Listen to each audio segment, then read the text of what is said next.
जय श्री कृष्णा वैष्णव। आज है वार्ता 178 178। इसका वार्ता प्रसंग 2 है। यहाँ गांव में एक राजा हतो और वह कोढ़ी हतो। उसको कोढ़ हो गया था। उसने बहुत औषधि करी, बहुत उपाय करे, पर उसका कोढ़ जाता नहीं था।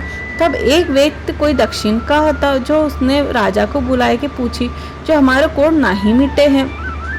तब राजा से उसने कही कि राजा यह सहज को उपाय है। यहाँ में कहा। तब राजा ने कही कोई उपाय हो तो बताओ जो हमारे कोढ़ मिटे। तब वैद्य ने कही जो एक कबूतर कबूतरनी को जोड़ो, पकड़ के लाओ, पिंजरा में धरो, तब वाक को मारी की औषधि करेंगे। तब राजा ने कही जो अच्छो पकड़ी मंगवाएंगे। तब वैद्य ने कही जो काल ही में आऊंगो तब औषधि बनाऊंगो। तब राजा ने कहो आजो काली तुम आई हो। तब राजा ने मनुष्य से कही जो कबूतर कबूतरनी को जोड़ो, जहाँ भी मिले तांते पकड़ी के ले आओ। तब राजा के मनुष्य गए, पर कोई पकड़ी हुए में आयो नहीं। तब एक वैष्णव मंडली में आओ तो हतो, वो राजा के पास भी आओ तो हतो। सो वाने कही जो राजा कबूतर कबूतरी को जोड़ो मंगवाए के कहाँ करोगे। तब राजा ने कही हम तो बस देखन को मंगवावे हैं। तब राजा ने साची बात वैष्णव से कही नहीं।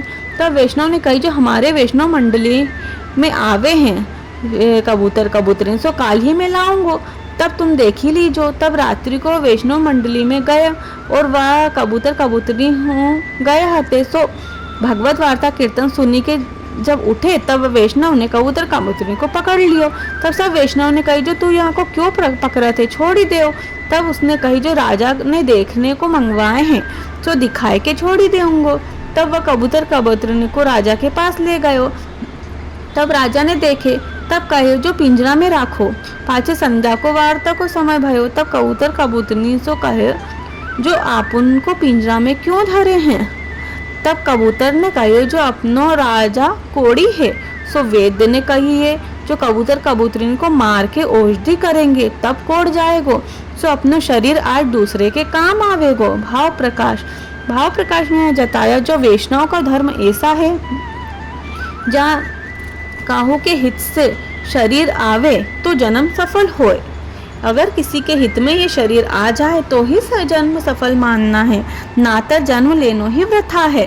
परोपकार जैसा और कोई धर्म नहीं है। सो यह ज्ञान श्री गुसाई जी की कृपा से कबूतर कबूतरनी को भयो है, और श्री गुसाई जी की कृपा से इनको भविष्य को भी ज्ञान हो है। ताते धीरज राखिए प्रकार कहे हैं। पाछे कबूतर बोलियो जो अपनी बीट राजा लगावे तो उसको कोढ़ मिटी जावे को। तो राजा बात सुनी। तब पक्षी की बोली राजा समझ तो हतो। तो वाने तब पिंजरा में से बीट लेके लगाई, जो शरीर में जहाँ जहाँ कोढ़ हतो तहाँ तहाँ उसने बीट लगाई। तब वह कोढ़ मिटी गयो। तो राजा ने देखियो अब कोढ़ तो मिटी गयो। तब वाने पिंजरा खोली दिया। तो सो फिर वे उड़ी के दो वैष्णव मंडली में जाए बैठे। फिर ही भगवत वार्ता सुनीते। तब कबूतर कबूतरनी को देखी के वैष्णव बहुत प्रसन्न भय। पाछे आपस में वैष्णव कहने लगे जो उपद्रव तो सुनियो हो, इनके मारवे को उपाय हो, पर ये श्री गुसाई जी की शरणी है। तासो काहू की सामर्थ्य है जो इनको बीट लगाए ते कोड़ी मिट गयो। ऐसो श्री गुसाई जी को प्रताप है। सो कबूतर कबूतरनी परम सुख सो रहते, श्री गुसाई जी को अहर्निश ध्यान करते। भाव प्रकाश ताते वल्लभाख्यान में गोपाल पालदास जी गाए हैं जे जीव जाति होई कोई ए तेने तत्क्षण सर्व सुख होई रे।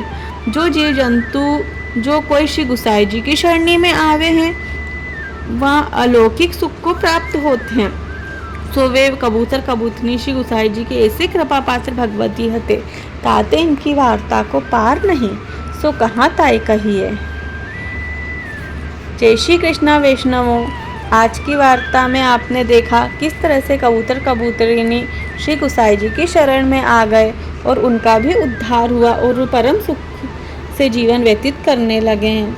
ऐसे ही आप भी प्रभु की शरण में रखिए, उन पे विश्वास रखिए और उनकी लीलाओं का स्मरण करते हुए अपना जीवन व्यतीत करें, तो आप उनको भी कोई दुख नहीं होवेगा और अपना सारा दुख ठाकुर जी स्वयं ही हर लेंगे। जिस तरह से कबूतर कबूतरनी को ऊपर मारने के लिए राजा ने बंदी बनाया था, पर गोसाई जी की कृपा ते राजा को मन पलटी गयो और उनने सारी बात सुन ली। बीट लगाई, कोड ठीक भयो और कबूतर कबूतरी ने आज़ाद भय। तो इस तरह से भगवत की शरण में जाकर के, भगवान की शरण में जाके हम सब जीवों को का भगवान रक्षक बन जाते हैं। जैसे ही हम उनकी शरणी ले लेते हैं, प्रभु हमारा कल्याण करते हैं और कभी भी हमारे साथ कुछ भी गलत नहीं होने देते हैं। जय श्री कृष्णा वैष्णवों, आप भी प्रभु की शरण में रहिए और इस तरह से कथा वार्ता सुनते हुए अपना जीवन व्यतीत करिए और अपने जीवन को धन्य करिए। जय श्री कृष्ण।